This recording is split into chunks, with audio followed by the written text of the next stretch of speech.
Good morning, I'm Michael from Moat Monster Gaming, and if you enjoy the video, please like and subscribe. So today I'm looking at Dungeons & Dragons Adventurer number 20. So this one here came with this very nice dice pouch. I quite like that. And I know I'm always moaning about how many dice you get, but I do like these super-sized ones. I think they're really pretty. I think they've got quite nice markings on them. I wish that instead of getting all the dice sets we'd been getting one of these every issue for a while to build up a set. So yeah, I think they're quite nice, but there we go. So dice pouch. So if we go inside number 20, so today's content, we've got environments, falling and suffocating, which I actually found really interesting, character death, running horror encounters, potions, surprise, battlefield control. And then for character creation, we've got a little bit of background here for criminal/spy. We've got factions. We've got the Church of Kelemvor, I think that is. And then here we have our encounter, drafting the dead. And it's a bit of a horror-y filled one. But anyway, first of all, we've got falling and suffocating. So here we have a piece on the rules of falling, how damage is calculated, how long it takes to fall. It's 500 feet per round, I want to say. How there's you max out at 20d6 no matter how far you fall. And then here in the bottom we have a nice little copy of Featherfall, the spell. And then on the other side we have a piece on suffocating. Now, I actually thought this was a lot more interesting because suffocating doesn't come up anywhere near as much as falling does in our adventures. So actually, it's got here the rules for suffocating and how long someone can hold their breath for. I thought it was really interesting. And it isn't something I remember reading before. And in the bottom, we've got a little piece on a potion of water breathing. Then we have a couple of pages on character death. Kind of talks about why a character might die. It could be at the mercy of a series of bad rolls and there's just no saving them. But it does talk about how a character might actually nobly self-sacrifice herself, and you might build it into the story, especially if a character wants to, if a player wants to change character, wants to leave, something like that. So actually it does talk about why we might kill a player character, and actually there's an element that it could be a bit neutral. In my experience, we have killed characters off when we've wanted to move on, but I still think it's better when it kind of happens within game, especially if it's unexpected. I mean, we do, and especially if you then do everything you can to save them and they still lose that character. I mean, it can be heartbreaking. Terrifying picture up here, but here we have a little piece on running horror encounters. I play a lot of horror because I play in the Ravenloft setting quite a lot. I really like the Mists of Ravenloft, always have done since second ed. Talks a bit about player consent and also deciding what is on and off the table for horror. I mean, to be fair, when we played as teenagers, anything went, but I guess there are certain things that your players might not want to be involved in and might not want to be part of the story. I do always like a jump scare as well. Talks a little bit here about setting the atmosphere and then narrative techniques. And it is very much turn the lights down low, set the scene beforehand. It gives a very nice example of entering into a castle looking for the people that you've gone to help, only for them to have all been slain. It's a decent example, good for building tension. A couple of pages on potions. It's very basic. It just sort of says how potions are what the most common magic item that the players are probably going to find. But I did like here that it then gives a breakdown of all the most basic potions that you are most likely to come across on a day-to-day Dungeons & Dragons sort of adventure. So I quite like that. They're all the classics. All the classics are there with the rules written for them. So that is quite helpful.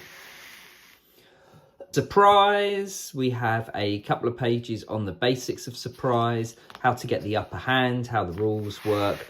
Here is a piece about the ways to gain surprise. Talks a little bit about you getting surprised and you then surprising other people. And then here we have a piece on battlefield control, kind of more about just knowing your role and what you're doing. So then today's background, we have the criminal slash spy. They're really sort of plugging the spy these days. A little piece about how the background of it works. And then over here, how to role play a criminal slash spy. And then the criminal slash spy's benefits as they do. So kind of like just a big overview of the backgrounds as they have been with the other characters. And then here we have our lore piece. Now, I'm not sure I'm going to say this right, but the Church of Kelemvor. And what they are is, I mean, look, they've got a pretty scary little picture of a skull here, but they're actually kind of like good guys. And what they do is they want to maintain the balance of life and death by making sure there are no undead. So whether you're a good undead or a bad undead, they want to get rid of you. So I found this to be one of the most interesting lore sections that they've published yet.